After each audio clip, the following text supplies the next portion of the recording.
Vamos ler a partir do verso 19. Ora, havia certo homem rico que se vestia de púrpura e de linho finíssimo, e que todos os dias se regalava esplendidamente.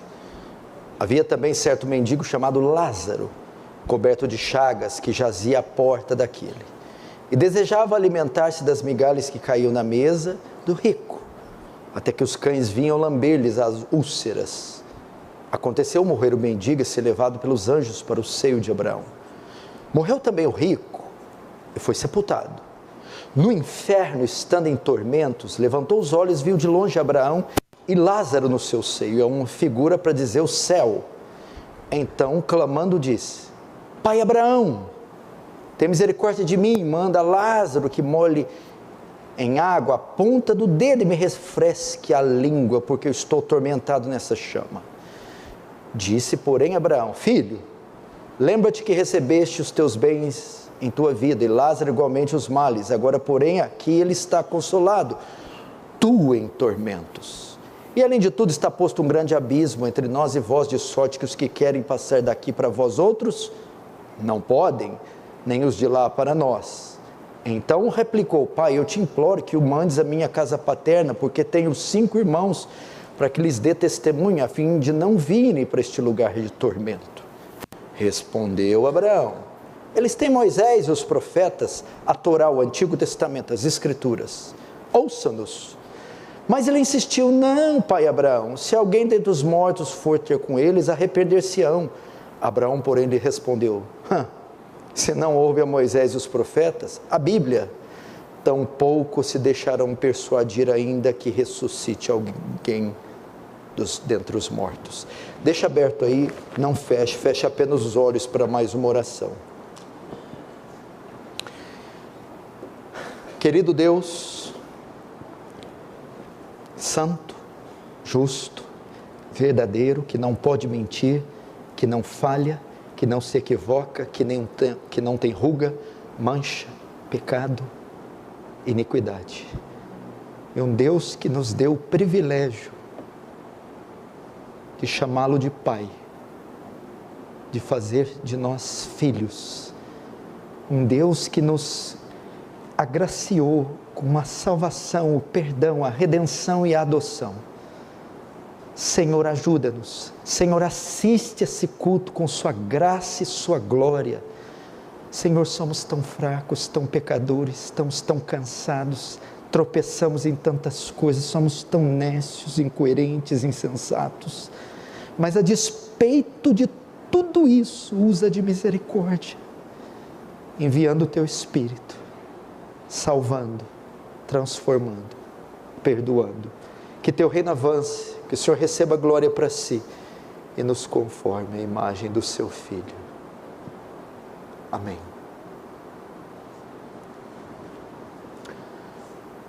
Queridos irmãos, quanto mais tempo passa, mais próximos da eternidade nós estamos.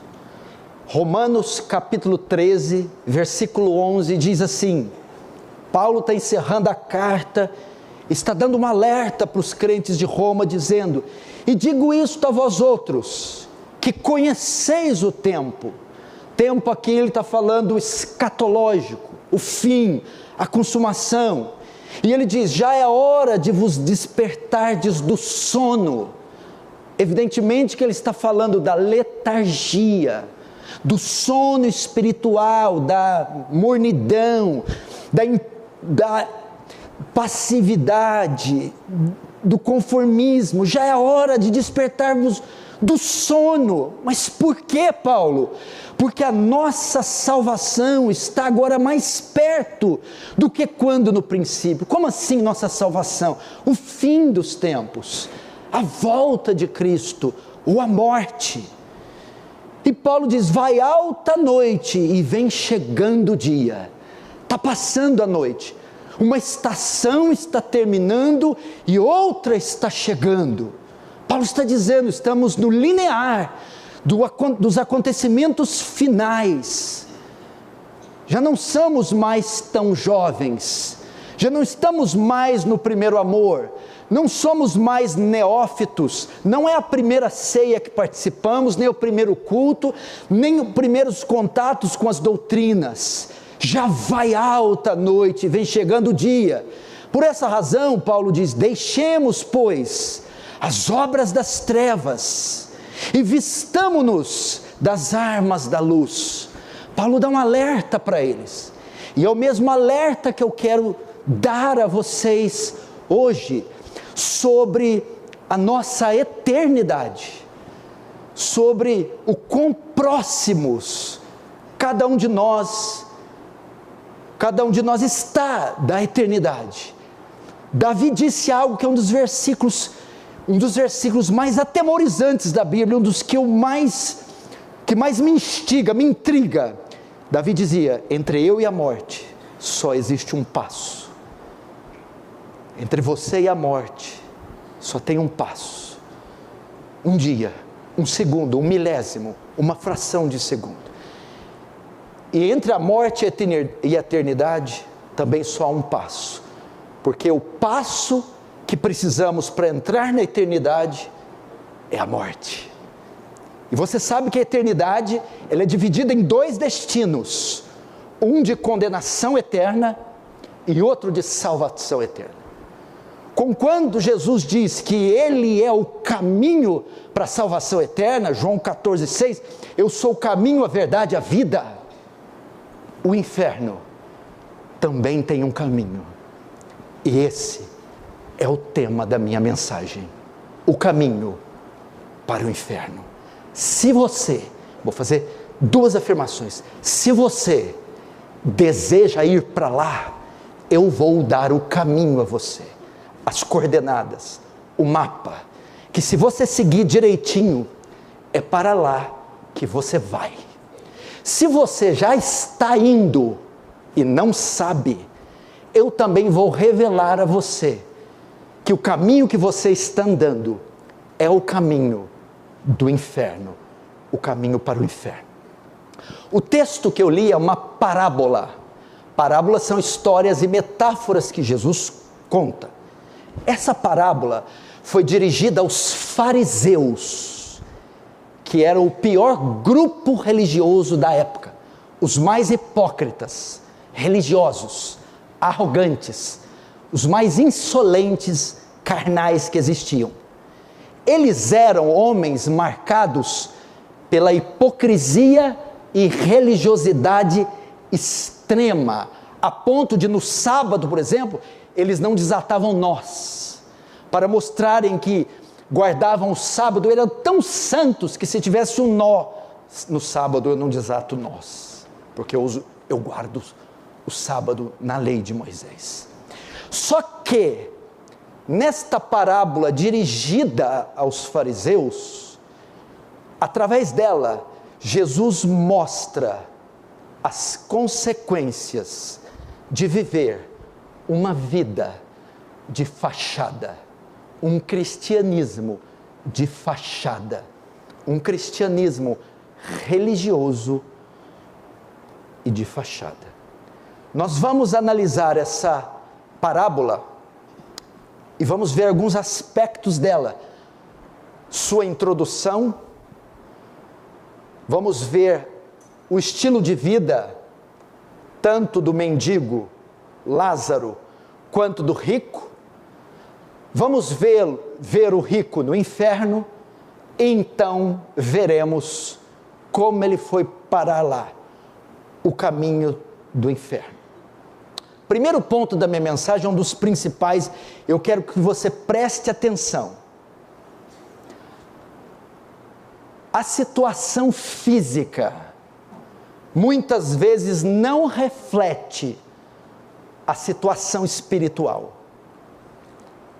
A sua condição física, muitas vezes não é um reflexo da sua condição espiritual.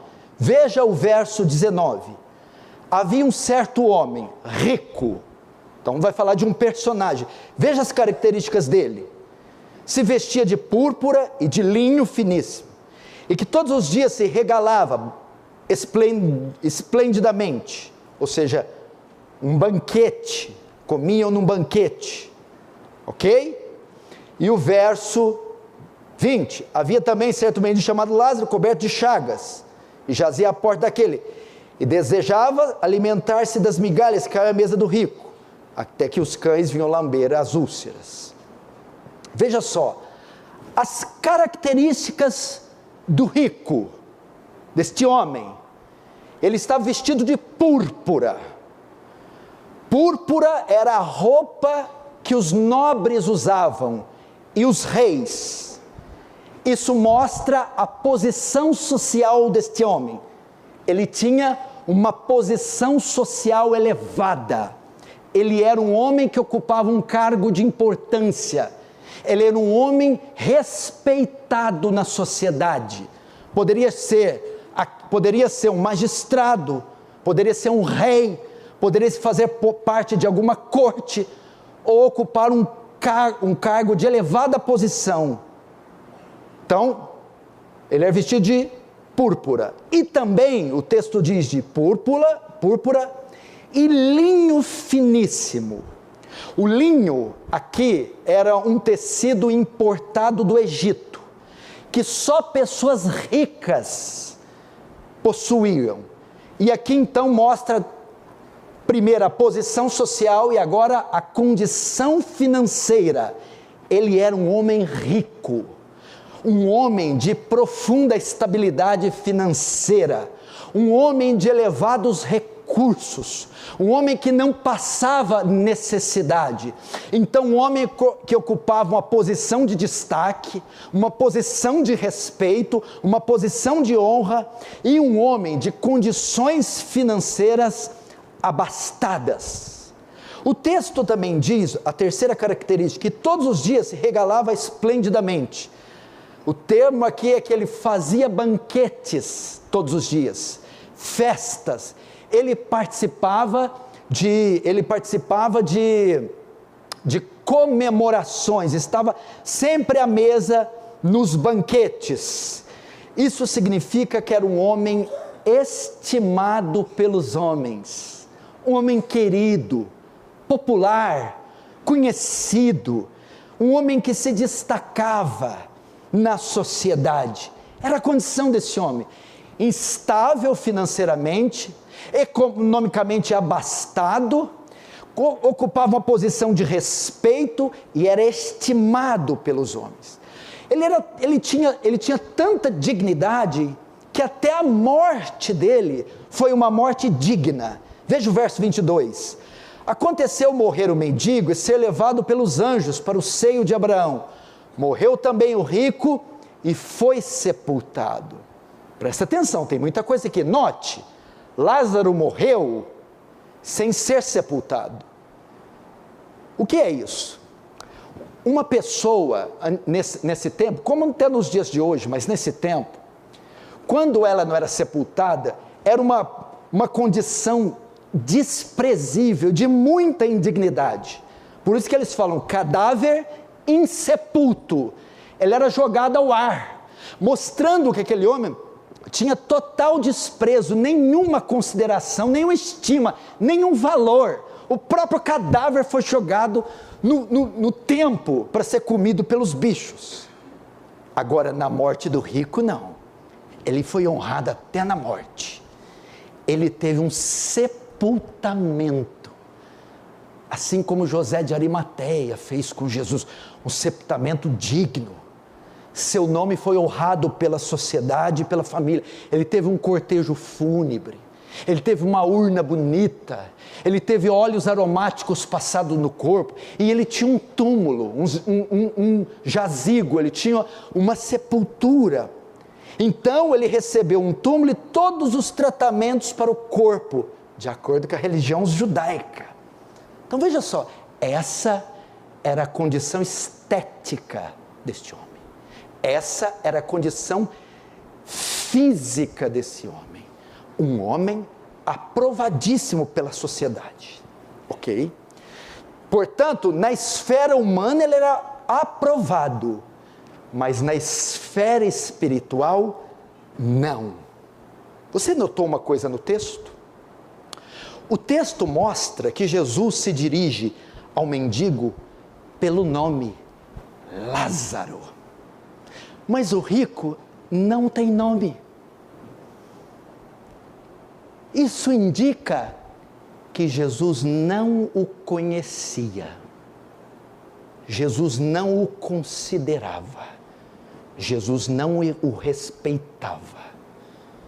Este homem só era respeitado no mundo dos homens, não no mundo de Deus.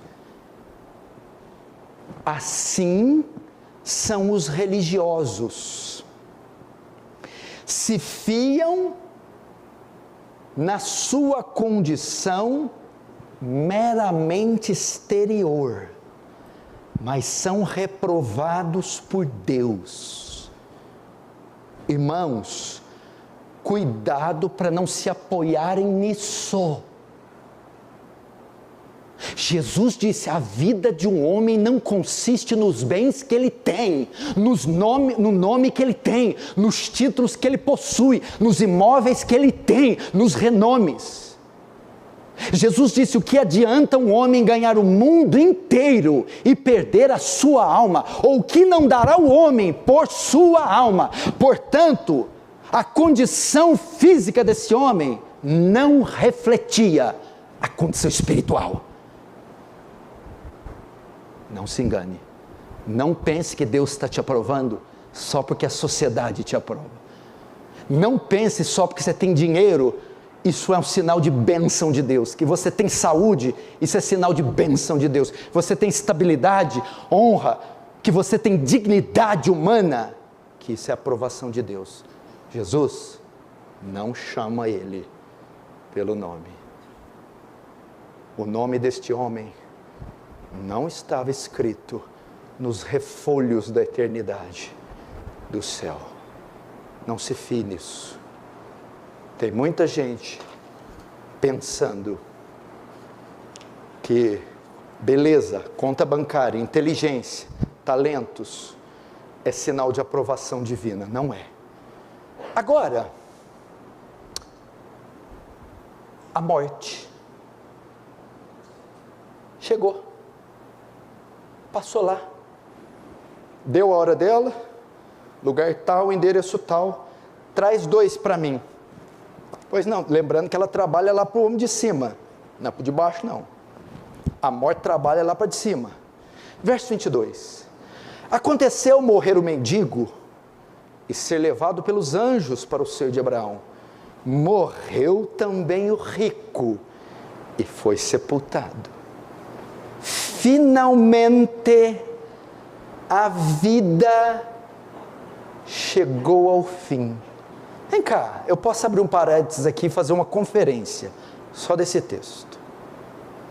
Finalmente ela chegou. Ela quem? A morte. Gente, o que está acontecendo com a igreja? Por que ninguém pensa na morte? Ninguém pensa que vai morrer.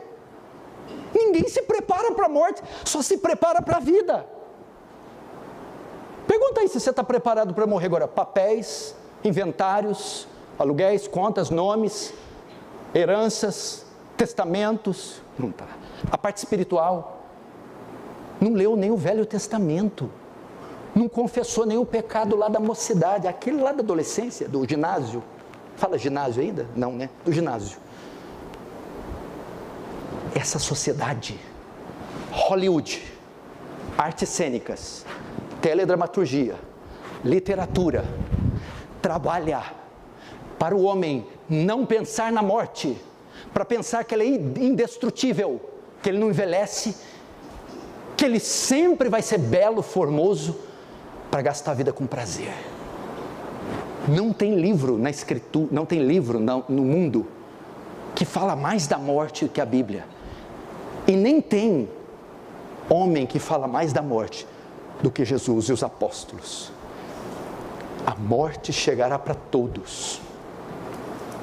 Todas as vezes que eu entro no meu carro e saio de uma viagem, eu oro: Senhor, prepara tanto a mim que vai, quanto aqueles que eu deixarei, se for a minha última viagem, a minha última. Socorre os que eu vou deixar e reserva a minha alma para estar com o Senhor. Eu pergunto, como você estará quando ela chegar? Ela tem uma agenda, ela tem um cronograma, ela está ali, amanhã eu tenho que buscar esse, depois da manhã esse. O seu nome está lá com o seu dia determinado, Salmo 139, todos os nossos dias foram escritos no teu livro. O Senhor já determinou o dia da nossa morte. Louco! Amanhã pedirão a tua alma. O que tens preparado?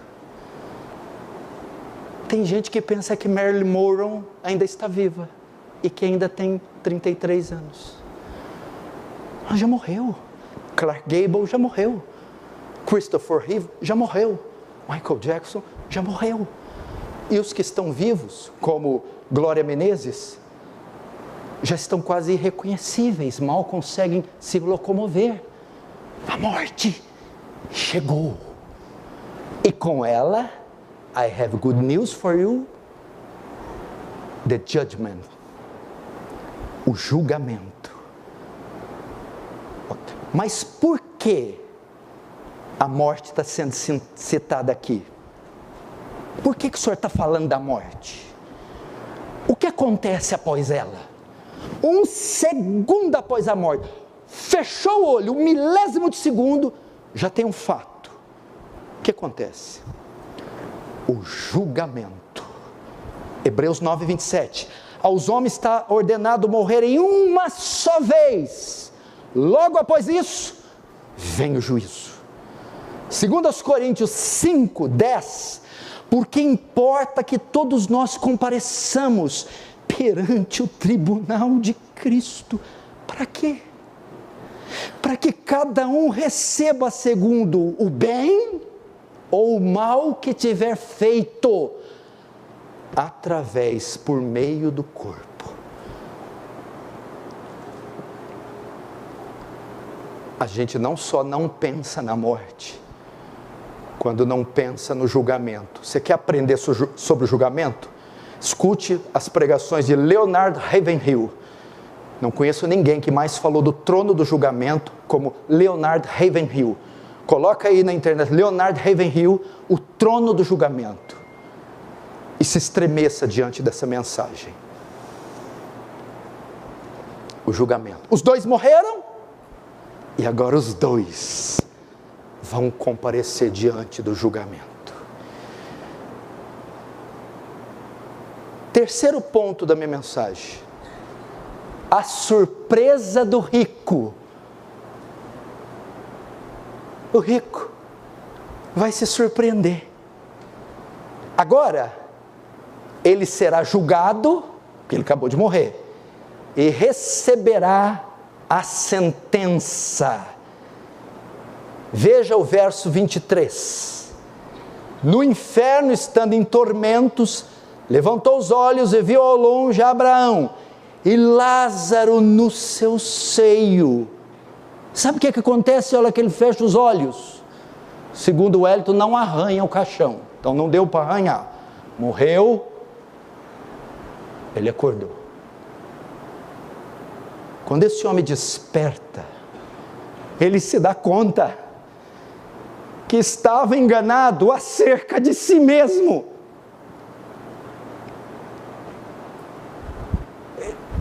Esse homem acorda e a Bíblia diz que ele olha para o céu.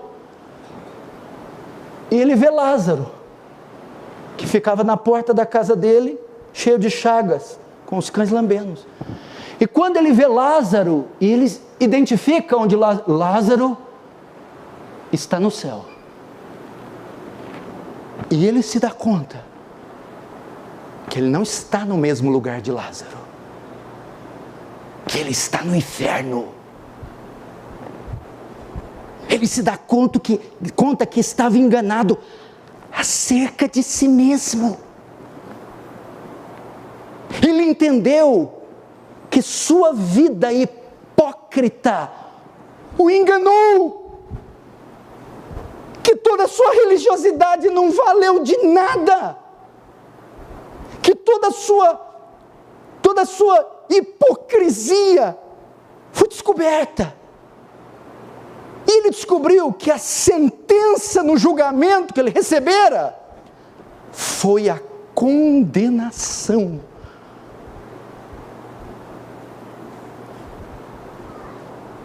Quanta gente não vai chegar lá assim?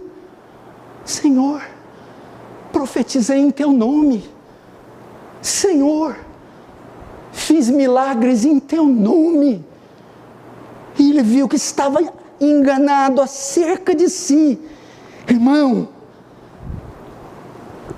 quantos a hipocrisia não vai enganar? O que é hipócrita? A palavra grega na época era usado para ator. Lembra o teatro antigo que usavam máscaras e iam trocando? Esse é o hipócrita, que vai colocando máscaras e vai fingindo aparências, imagens, formas que ele na verdade não tem e não é. O rico se dá conta que ele está no inferno. Você já imaginou? Hoje, tão tranquilo, você dormir e acordar no lugar desse. Agora, Jesus começa a traçar, ele começou com as características do homem, agora ele vai traçar as características do local que o homem está. Qual é a condição dele lá no inferno? Vamos ver a condição dele. Como é o inferno? Verso 24. Então, 23. No inferno, estando em tormentos.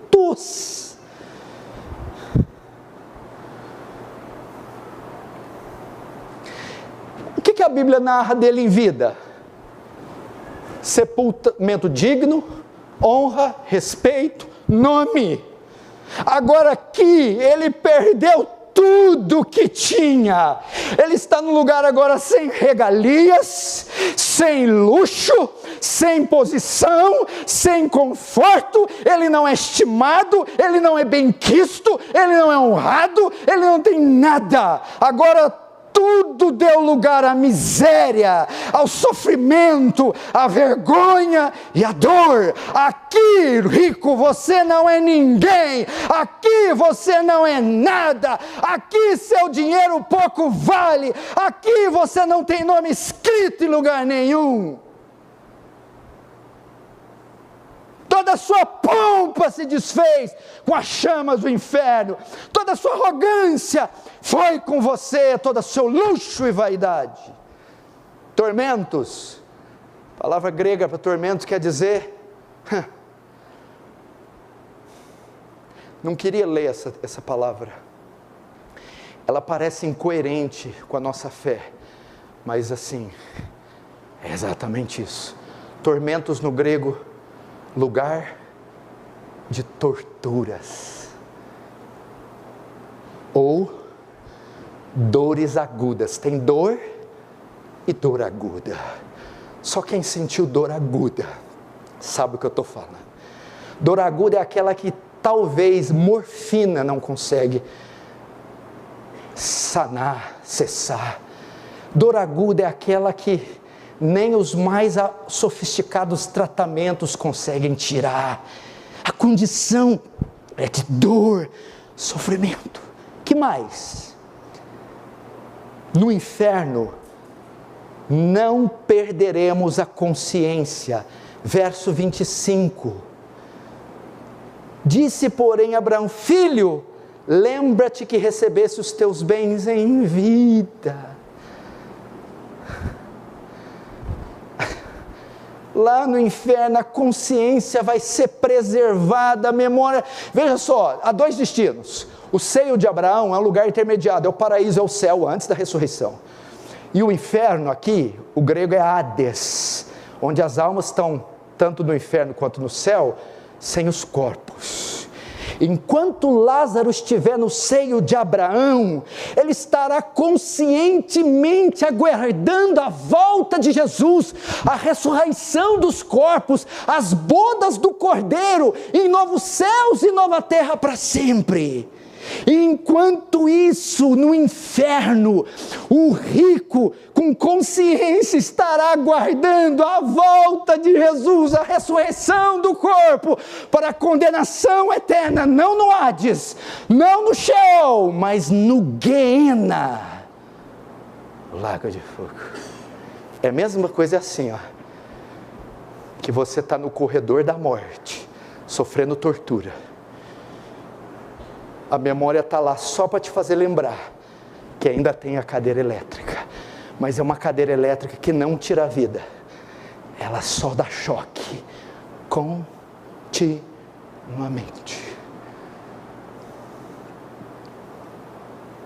Estou na antessala da execução, mas uma execução que nunca tem fim, uma execução que nunca tem fim, uma guilhotina que nunca mata, uma cadeira elétrica que nunca mata, uma injeção letal que nunca mata, só agoniza, só faz agonizar, só faz doer, mas a Bíblia diz que eles clamarão a morte, mas não encontrarão a morte, eles desejarão morrer, mas terão corpos indestrutíveis, imortais no inferno, não haverá suicídio no inferno.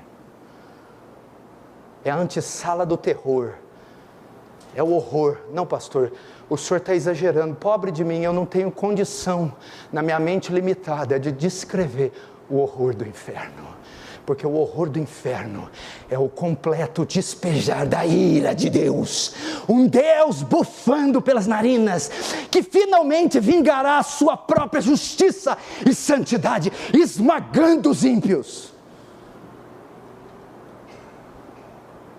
Não sei se Deus faz isso. Lê Gênesis 6, você vai ver o que ele fez no dilúvio, com água.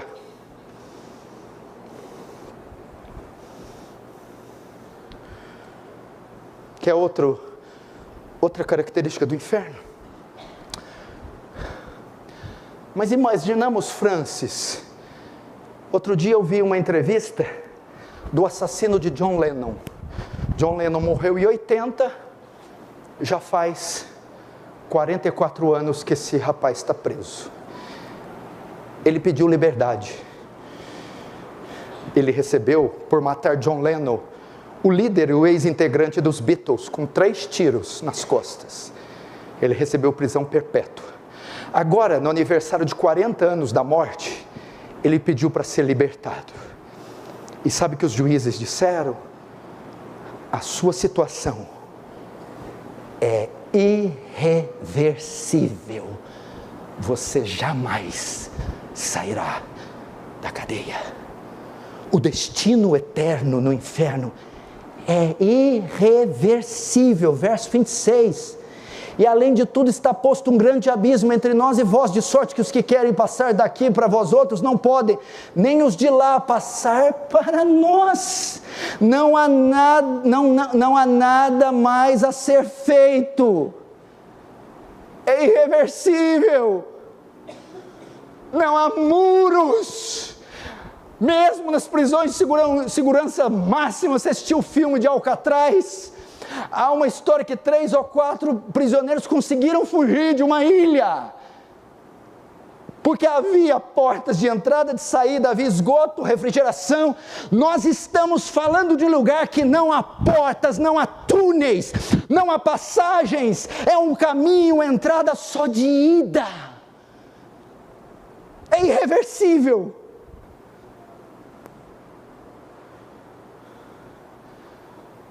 Todas as vezes que os presos tomam banho de sol, eles olham para os muros, as grades, as lâminas. Todas as vezes que vem visitas, todas as vezes que ele vê o portão destrancar e trancar, uma chance brilha na mente deles, uma esperança de fuga. Neste local não há nenhuma esperança, nenhum duto, nenhuma saída. O estado eterno no inferno é irreversível, meus irmãos. Por isso que vocês não podem brigar. Por isso que eu prego do jeito que eu prego. Por isso que as pessoas perguntam, para que tudo isso? Para que o Senhor fazer dessa forma? Para quê?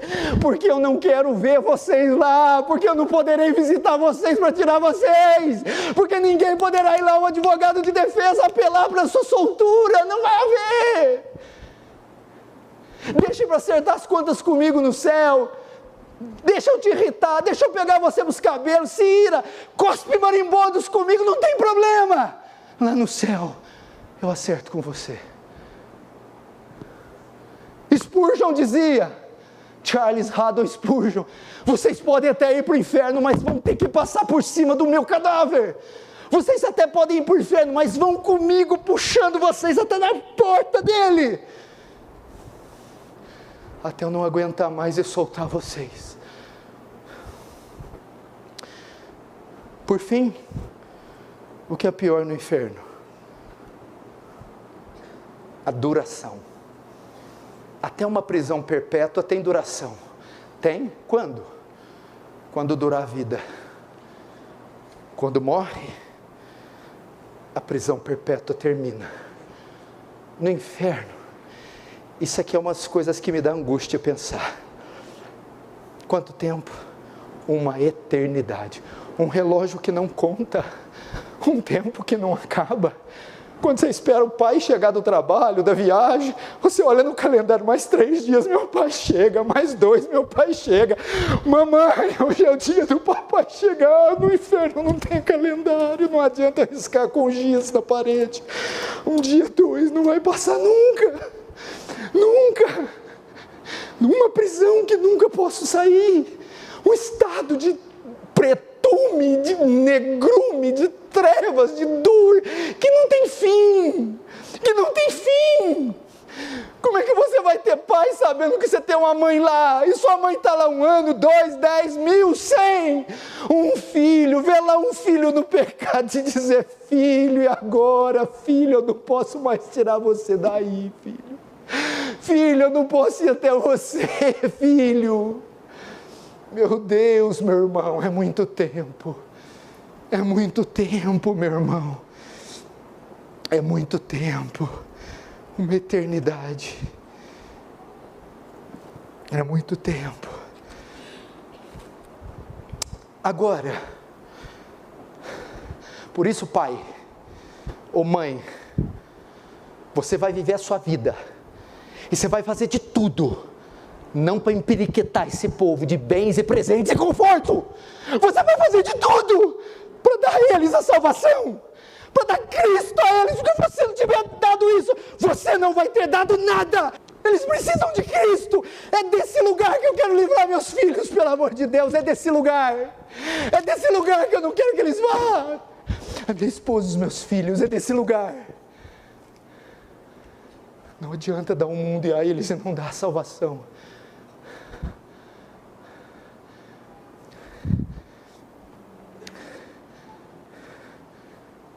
Imagina você entrando no céu. Chegou Abraão, Moisés, Paulo, Jesus. Jesus, assim, eu andei aqui, mas eu não estou vendo.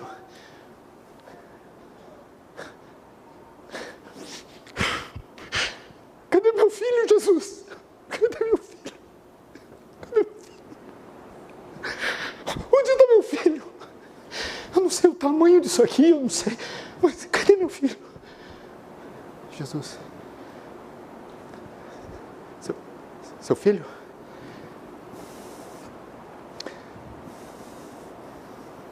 Não está aqui não.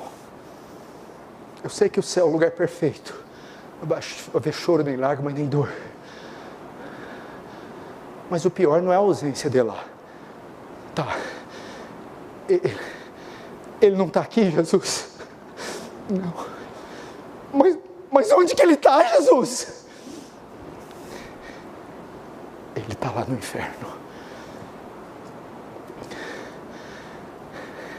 Será que eu vou chegar lá com o sentimento de missão cumprida? Eu falo para minha esposa, quero tudo em ordem em casa. Mas a prioridade é a sua alma. Deixa essa casa feder, mas cuida da sua alma. Bota a Bíblia falada, compra livro, ajoelha, não tem problema, eu dou conta. Só não se aparta de Deus. Quando eu estou viajando, vou chegar tarde em casa, o menino está dormindo, não deixa eles dormir sem fazer o culto com eles. Pelo amor de Deus. Minha maior oração para os meus filhos é para eles serem salvos. E caprichosamente eu ainda tenho pedido, salve eles antes dos 18. Deus salva quando Ele quiser e quem Ele quiser, mas caprichosamente eu estou pedindo, não deixe os meus filhos atingir a maioridade sem que eles sejam salvos. Eu vou ser sempre um pai fracassado. Não importa se eu ganhar metade do planeta Terra, eu quero ver meus filhos e minha família no céu.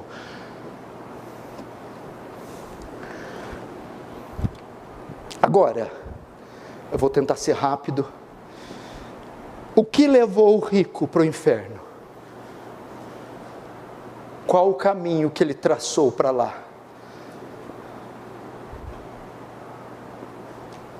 Qual caminho você tem que traçar se você quiser ir para lá?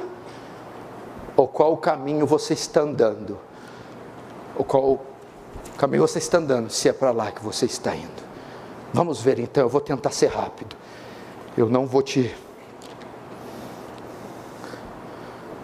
O caminho para o inferno.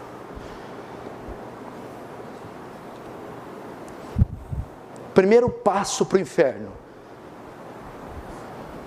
O moralismo. O moralismo. Veja o verso 23.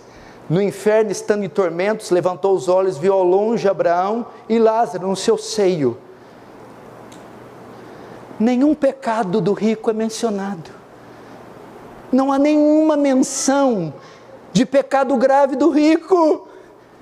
Ele não matou ninguém em vida, nunca roubou nada de ninguém, nunca adulterou, como muitos aqui também não. Talvez tenha vários irmãos aqui que nunca mataram, roubaram. Não há nenhuma menção de um pecado grave. O que foi então que levou para lá? O moralismo. São as formas meramente externas da religião. Mas não houve novo nascimento neste homem, não houve uma transformação visceral, interna, era só um moralismo externo, meu irmão. O moralismo está enganando muita gente. O que é o moralismo? É fazer as coisas certas, com as motivações erradas. Esse é o moralista. É o politicamente correto. O moralismo não visa a glória de Deus, não faz levando em conta a vontade de Deus, não faz para agradar a Deus, mas o moralista faz para sua satisfação pessoal. Ele satisfaz a si mesmo e não a Deus. Ele fica satisfeito com o aplauso dos homens. Ele fica satisfeito de andar correto com a sociedade. Ele fica satisfeito de ser justo e honesto aos olhos dos homens. Moralismo. Mas ele não é para a glória de Deus.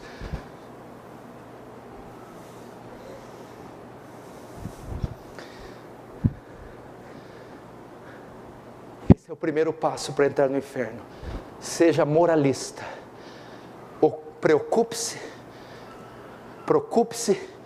com formas meramente externas e não com regeneração. Eu já falei 1 milhão de vezes nesse púlpito que regeneração é uma transformação aguda interior. O poder que Deus usa para salvar um homem é maior que o poder que Ele usou para criar o universo inteiro. O universo Ele cria a partir do ex nihilo, do nada. Ele cria todo o cosmos. Quanto poder Deus não usou para fazer isso? Mas para salvar um pecador, o poder que Ele emprega é maior que o poder que Ele usou para criar o universo. Porque o universo Ele cria do nada a matéria perfeita. Para salvar um homem não é a partir do nada, é a partir de uma massa caída, corrupta em Adão, que tem que ser recriada à imagem de Cristo. Então o poder empregado ali é muito maior do que para criar o universo. Pergunta: como é que um moralista vai para o céu sem ter esse poder?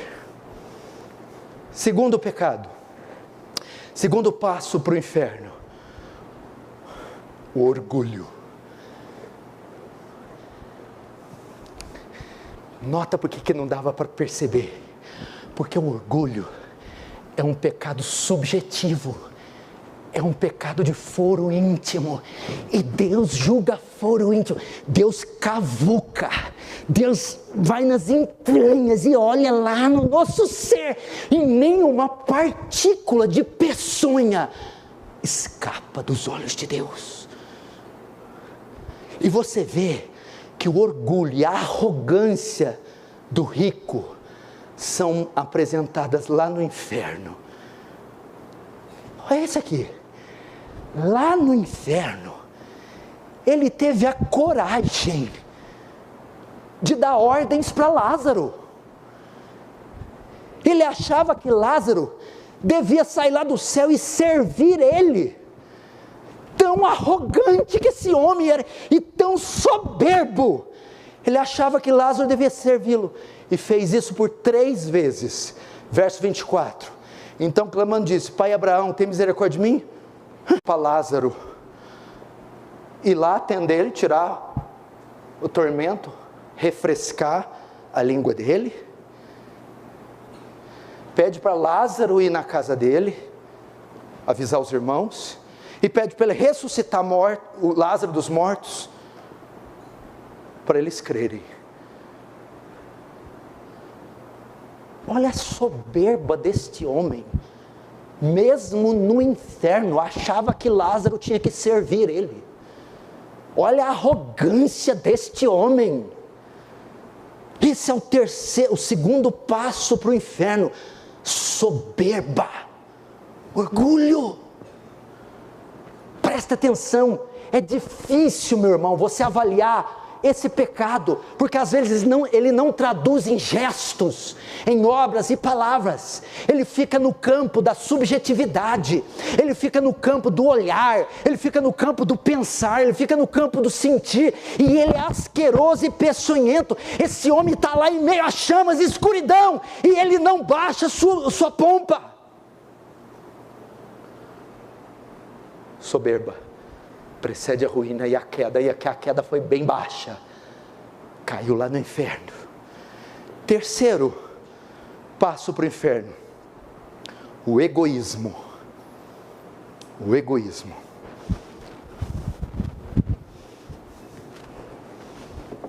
O egoísmo.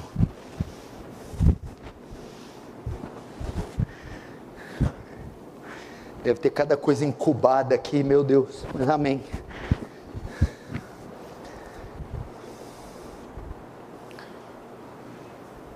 Mesmo no inferno, ele continua mostrando que só pensa em si mesmo. Os orgulhosos, os arrogantes, os prepotentes e os egoístas são características do cidadão do inferno. Olha o verso 24, como ele usa os verbos. Tem misericórdia de mim, me refresque a minha língua, eu estou atormentado. Minha, eu. Mim, em mim, para mim, em mim, comigo, eu. Esse homem não tinha espaço no coração para se preocupar com a necessidade alheia, nem do seu próximo, nem do reino de Deus. Ele era extremamente antropocêntrico, ele era egocêntrico, ele era egoísta.